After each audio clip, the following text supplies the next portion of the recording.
Você quer entender o que caiu de processo civil na prova objetiva do 31º exame de ordem, o exame da OAB?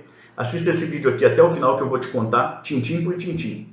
Antes, gostaria de te dizer, eu sou o professor Thiago Caversan e compartilho aqui no canal semanalmente vídeos relacionados à teoria e à prática do direito, a partir de vários anos de experiência como advogado e também como professor universitário. Se você gosta desse tipo de conteúdo, inscreva-se aqui no canal, clique no sininho também para continuar ficando a par das novidades que nós trazemos para cá, tá bom? Hoje eu vou comentar com você um pouquinho, rapidamente, as questões de processo civil que caíram agora no 31º exame de ordem, tá certo? E vou fazer isso a partir da prova tipo 1, a prova branca, certo? E as questões de processo estão lá a partir da 51ª questão. A 51ª questão, ela trata do princípio da aquisição das provas. Uma vez produzida a prova no processo, ela pertence à relação jurídico-processual como um todo. E diz lá o artigo 371 do Código de Processo Civil que o magistrado deverá apreciar essa prova independentemente do sujeito que a produziu. Por isso, a alternativa correta aqui da prova tipo 1, a prova branca, é a alternativa B. O advogado da demandante está correto, porque a prova, uma vez produzida, pode beneficiar parte distinta da que a requereu. Isso vale para a prova testemunhal, vale para a prova pericial também, vale para qualquer espécie de prova. E isso decorre, logicamente, da compreensão correta do princípio da aquisição das provas. Tá certo? Alternativa B, portanto. As demais alternativas, elas estão equivocadas exatamente por isso, né? Aqui a alternativa A diz que o advogado da demandada está correto. As demais, a C e a D, dizem aí que o advogado da demandante está incorreto. Então, a única que apresenta aí uma compreensão adequada do princípio da aquisição das provas é a alternativa B, tá ok? Vamos lá então para a questão de número 52. A questão de número 52, ela é resolvida lá pelo artigo 332 do Código de Processo Civil, que trata de julgamento liminar de improcedência. O julgamento liminar de improcedência, ele só é viável nas causas que dispensam dilação probatória. Então, são algumas hipóteses em que a causa dispensa dilação probatória e já há algum aí precedente vinculante contrário à pretensão do autor, os precedentes vinculantes, aqueles qualificados lá no próprio artigo 332, tá certo? A alternativa A, ela diz aqui que o juiz deveria, supostamente, necessariamente determinar a emenda à inicial, e a gente sabe que isso não é necessário em algumas hipóteses, por exemplo, quando o juiz verifica desde logo a prescrição, entre outras, certo? A B diz que não existem hipóteses de improcedência liminar no atual sistema processual, elas existem sim, estão lá no artigo 332, e a alternativa C diz que somente a inépcia da inicial autorizaria a improcedência liminar dos pedidos. Na realidade, inépcia da inicial, ela autoriza o indeferimento da inicial, na maior parte das vezes, após a oportunidade aí para a emenda, tá ok? E a improcedência liminar do pedido é outra coisa. Então, a inépcia da inicial é tratada lá no artigo 331 e a improcedência liminar do pedido, ela é tratada no artigo 332 do Código de Processo Civil. Por isso, a alternativa correta na questão 52 é a alternativa D, tá certo? Na questão 53, a gente resolve lá pelo artigo 495. A questão 53 trata de hipoteca judiciária, tá ok? Então a alternativa A diz lá que Júlio não pode solicitar o registro da hipoteca judiciária, uma vez que ainda está pendente de julgamento de recurso de apelação. Na realidade, mesmo na pendência de julgamento de recurso com efeito suspensivo, é viável aí a pretensão, a solicitação de registro da hipoteca judiciária.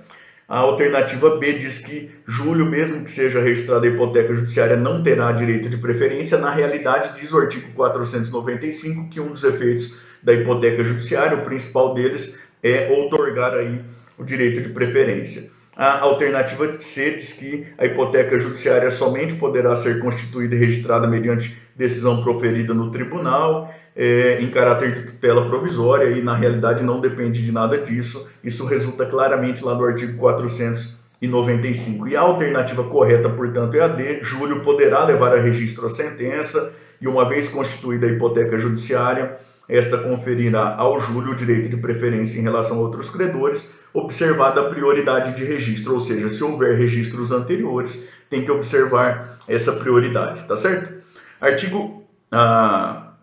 Questão de número 54, ela é resolvida lá pelo artigo 917, que trata de embargos à execução. Então, a gente tem uma situação bastante peculiar aqui, que é, os embargos à execução tratam de incompetência relativa e tratam também de um suposto excesso de execução. Mas o executado embargante, ele não diz qual o valor que entende efetivamente devido e nem apresenta memória de cálculo. O artigo 917 diz que, neste particular, a defesa deve ser liminarmente rejeitada. E que, se esse for o único objeto da defesa, devem ser liminarmente extintos os embargos à execução. Mas, se houver alguma outra matéria de defesa, essa outra matéria deve ser regularmente processada aí, de maneira distinta do que acontece com essa alegação de excesso de execução. Por isso, a alternativa correta é a C, tá ok? E vejam, exatamente pelo fato de que a defesa, os embargos à execução tratam de incompetência relativa e também do excesso de execução. Por conta da inexistência aí da definição do valor que seria supostamente o correto, da memória de cálculo, essa parte do excesso de execução fica prejudicada, mas isso não prejudica as demais matérias. No caso aqui, a incompetência relativa, ela deve ser regularmente processada, tá certo? Questão de número 55. A questão de número 55, ela trata aí de uma questão nova que surge depois do trânsito em julgado da ação entre a Carla e o Marcos.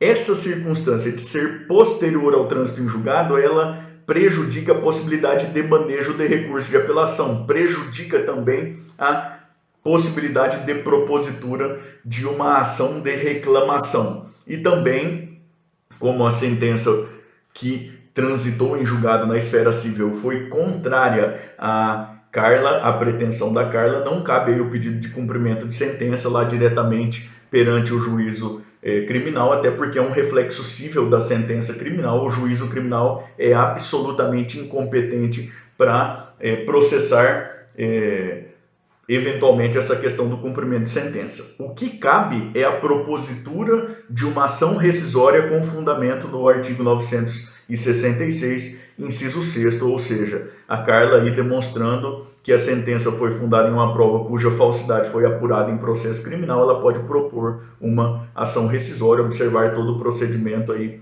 da ação rescisória, tá certo? A questão de número 56, ela trata aqui das ações possessórias, das disposições gerais relacionadas às ações possessórias. É lícito cumular pedido possessório com condenação por perdas e danos? Sim, está lá no artigo 555 do Código de Processo Civil. Então a alternativa A está errada.